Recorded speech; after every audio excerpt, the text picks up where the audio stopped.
Class 9th का NCERT Hindi book, ये जो है चैप्टर इसका है चौथा चैप्टर, फनीश्वर नाथ रेणु, जो शीर्षक है लाल पान की बेगम। बहुत ही अच्छा स्टोरी है, आप पढ़िएगा, आपको बहुत ही मज़ा आएगा। स्टोरी बहुत अच्छा है, जिससे ऑब्जेक्टिव बीच बीच से सॉल्व होगा। इसमें जो हम पूरा प्रश्न उत्तर करेंगे। इसका प्रश्न जो है टोटल 12 प्रश्न है, ठीक है। और ये 12 प्रश्न का हम सॉल्यूशन इसी वीडियो में करेंगे। तो आपका दायित्व बनता है कि आप वीडियो को लाइक ज़रूर कीजिए अगर आपको अच्छी लगी तो, और वीडियो ख़राब लगी तो डिसलाइक भी आप ज़रूर कीजिए, ठीक है। चलिए सब्सक्राइब कर लीजिए, आप प्ले लिस्ट चेक कीजिए, क्योंकि आपसे आपके काम का बहुत सारा वीडियोस बना हुआ है। बिरजू की मां को लालपान की बेगम क्यों कहा गया है? इसका उत्तर होगा नाच की तैयारी के संदर्भ में जिस तरह की तैयारियां हो रही है और जो उमंग छाया हुआ है, उसमें बिरजू के मां के गौने की साड़ी से एक खास किस्म की गंध निकल रही है, जिससे बिरजू की मां को बेगम ही नहीं लालपान की बेगम कहा गया है, ठीक है। आगे आपका दूसरा प्रश्न है, नवान के पहले ही नया धन जुटा दिया, इस कथन से बिरजू की मां का कौन सा मनोभाव प्रकट हो रहा है? इसका उत्तर होगा, इस कथन में बिरजू की मां ने मन में धर्म के प्रति जो आस्था छिपी है, बिरजू के मां के मन में, यहाँ पर के होगा, मां के मन में धर्म के प्रति जो आस्था छिपी है वह प्रकट हो रहा है। वह भारतीय नारी है, धार्मिक विधि विधान की पक्षधर है, इसलिए नवान के पहले अन्न जुठा करने पर नाराज होकर बिरजू को डांटती है। तीसरा प्रश्न, बिरजू की मां बैठी मन ही मन क्यों कूद रही थी? इसका उत्तर होगा, गांव के लोग नाच देखने जा रहे थे। बिरजू की मां बैलगाड़ी से नाच देखने बलरामपुर जाएगी। वह बैलगाड़ी उसके पति लाने गए हैं, जिसमें देरी हो रही है और बहुत देरी होने से वह कूद जाती है। यहाँ तक कि वह घर की बत्ती बुझा देती है, बच्चों को सोने के लिए विवश कर देती है, ठीक है। आगे आपका चौथा प्रश्न है, लाल पान की बेगम शीर्षक कहानी की सार्थकता स्पष्ट कीजिए। इसका उत्तर होगा, फनीश्वर नाथ रेणु द्वारा लिखित लाल पान की बेगम कहानी एक आंचलिक और मनोवैज्ञानिक कहानी है। इसमें ग्रामीण परिवेश की गंध छिपी हुई है। नाच गान देखने दिखाने के बहाने कहानीकार ने ग्रामीण जीवन के अनेक रंगवेश को गहरी संवेदना के साथ प्रकट किया है। गांव के लोग बाग किस तरह एक दूसरे के साथ ईर्ष्या, द्वेष, राग विराग, आशा निराशा, हर्ष विषाद के गहरे आवर्त में बंधे रहते हैं, उसकी जीवंत वानगी है लाल पान की बेगम। रेणु ने इस आंचलिक कहानी में अंचल विशेष की संस्कृति, भाषा, मुहावरे एवं लोक रीतियों का सफल चित्रण किया है। इस प्रकार लाल पान की बेगम अपने आप में सार्थक शीर्षक है।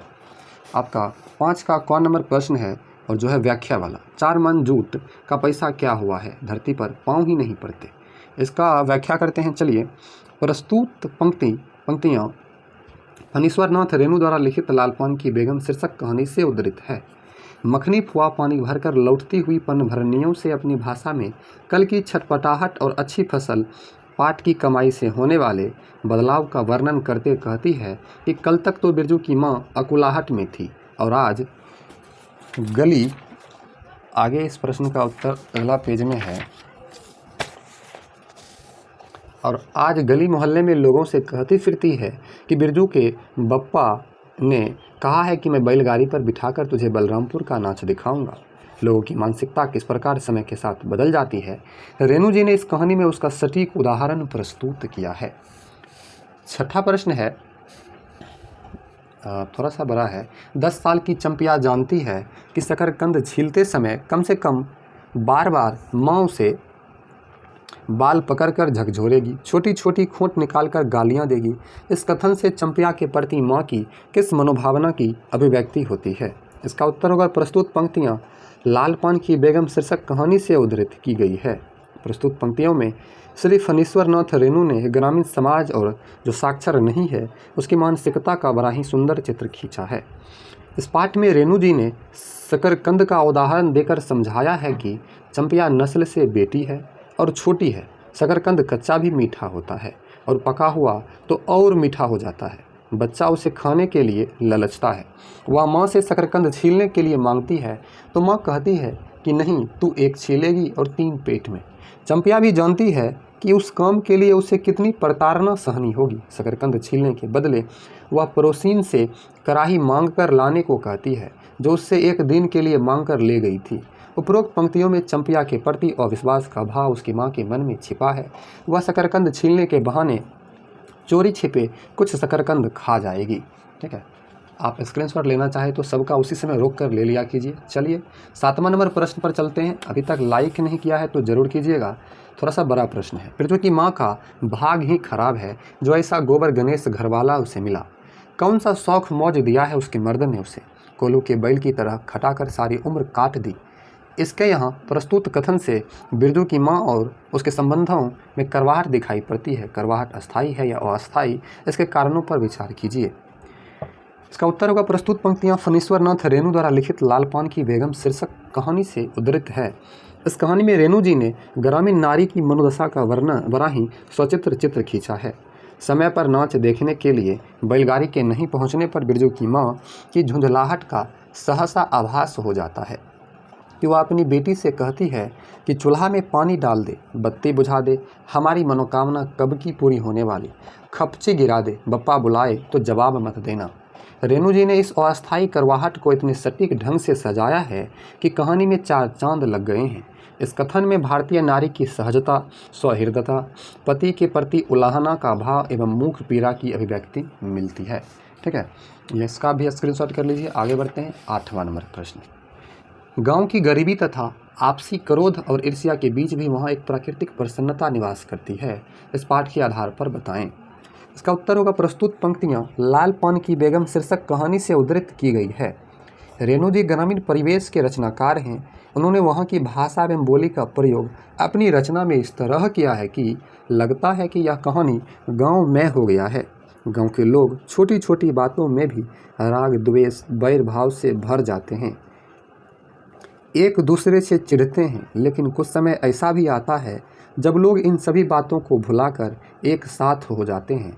जैसे एक दूसरे के प्रति राग द्वेष रहते हुए भी जब बिरजू की माँ बैलगाड़ी में बैठती है तो पास पड़ोस के औरतों को पुकार पुकार कर बैलगाड़ी पर बिठाती है और प्राकृतिक प्रसन्नता का आभास कराती है।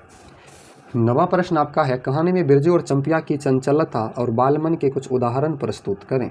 इसका उत्तर होगा इस कहानी में चंपिया जो बिरजू की बहन है, उसका हलवाइन के दुकान के सामान जल्द न लाने पर माँ की झुंझलाहट, बिरजू द्वारा बागर को मारने पर माँ की करवाहट, बिरजू और चंपिया द्वारा शकरकंद खाने की लालसा के प्रति माँ की गुस्सा आदि बातें ग्रामीण यथार्थ का परिचय है। मार खा लेने के बाद भी वह लेने पर दृढ़ है। रेणु जी उचित सुंदर शब्दों का प्रयोग कर कहानी को रोचक बना दिया है। चलिए 10वां प्रश्न पर चलते हैं। स्क्रीनशॉट आप करते जाइए और लाइक नहीं किए हैं तो लाइक भी कीजिए। PDF बनाने में बहुत मेहनत लगता है। अगर आपको PDF चाहिए तो कमेंट बॉक्स में लिखिए। देखिए, लाल पान की बेगम कहानी का सारांश लिखें। सारांश आप पूरा कहानी पढ़ करके लिखिएगा, क्योंकि ये हमने छोटा सा लिखा है। सारांश जो होता है बहुत बड़ा होना चाहिए, मतलब इससे बड़ा होना चाहिए। लाल पान की बेगम में रेणु जी ने गांव की धरती का जो सुंदर चित्र खींचा है वह सबके दिमाग पर अमिट छाप छोड़ जाता है। रेणु ने अपनी गहरी संवेदना का परिचय देते हुए गाँव के संपूर्ण अंतर विरोधों और अंगड़ाई लेती हुई चेतना को कथा रूप दिया है। उनके गांव में एक तरफ पुरातन चरता और नवीन गत्यात्मकता की टकराहट है तो दूसरी ओर विभिन्न राजनीतिक आंदोलनों के अंतर्विरोध है, बिरादरीवाद की करवाहट है तो तीसरी तरफ इनके बीच बजती हुई लोक संस्कृति की सहनाई भी है। प्रस्तुत कहानी लाल पान की बेगम ग्रामीण परिवेश की कहानी है। नाच देखने दिखाने के बहाने कहानीकार ने ग्रामीण जीवन के अनेक रंग देश को गहरी संवेदना के साथ प्रकट किया गया है। गांव में लोग बाग किस तरह एक दूसरे के साथ ईर्ष्या द्वेष राग विराग आशा निराशा हर्ष विषाद के गारे आवर्त में बंधे होते हैं, इसकी वानगी उक्त कहानी में मिलती है। नाच देखने और शकरकंद खाने की इच्छा उसकी जीवंत वानगी है लाल पान की बेगम। ठीक है, आगे आपका 11 नंबर का प्रश्न आपका है, कहानी के पात्रों का परिचय अपने शब्दों में दीजिए। उत्तर होगा लाल पान की बेगम कहानी में पात्रों की संख्या अधिक है, मगर इसमें बिरजू की माँ, बिरजू, चंपिया, मखनी फुआ, बागर, सहुआइन इत्यादि प्रमुख पात्र है। इन पात्रों में बिरजू की माँ सबसे विशिष्ट पात्र है। सभी पात्रों में बिरजू की माँ का दबदबा बना हुआ है तो चंपिया और बिरजू उसके डर से सहमे हुए रहते हैं। सबसे विकट समस्या उस समय उपस्थित होता है जब रात बीत रही है, बैलगाड़ी नहीं आई है तो बिरजू की माँ तानाशाह बन बिरजू और चंपिया को आदेश देती है कि बत्ती बुझा दे, खप्पर गिरा दे, कोई आवाज़ दे तो जवाब मत देना। चंपिया और बिरजू भोले बाबा और हनुमान जी को मनौती दूनी करने का वादा करती है। लास्ट प्रश्न 12 नंबर है, रेणु वातावरण और परिस्थिति का सम्मोहक और जीवंत चित्रण करने में निपुण है। इस दृष्टि से रेणु की विशेषताएं अपने शब्दों में बताइए। तो फणीश्वर नाथ रेणु का जन्म औराही हिंगना नामक गांव जिला अररिया जो बिहार में है वहाँ हुआ था। हिंदी कथा साहित्य में जिन कथाकारों ने युगांतर उपस्थित किया है फणीश्वर नाथ रेणु उनमें से एक है। उन्होंने कथा साहित्य के अतिरिक्त संस्मरण, रेखाचित्र, रिपोर्टाज आदि विधाओं को नई ऊंचाई दी। उनकी प्रमुख कृतियाँ हैं मैला आंचल, परती परिकथा, दीर्घतपा, कलंक मुक्ति, जुलूस, पलटू बाबा रोड। उन्होंने उपन्यास, कहानी संग्रह, रिपोर्टाज लिखकर समाज और देश को एक नई दिशा दी है। रेणु ने अपनी गहरी संवेदना का परिचय देते हुए गांव के संपूर्ण अंतविषेधों और अंगराइयों लेती हुई चेतना को अंतर्विरोधों होगा यहाँ पर लेती हुई चेतना को जीवंत कथा रूप दिया। इन्हीं सारी विशेषताओं के कारण रेणु जी हिंदी कथा साहित्य में अग्रणी स्थान बना सके।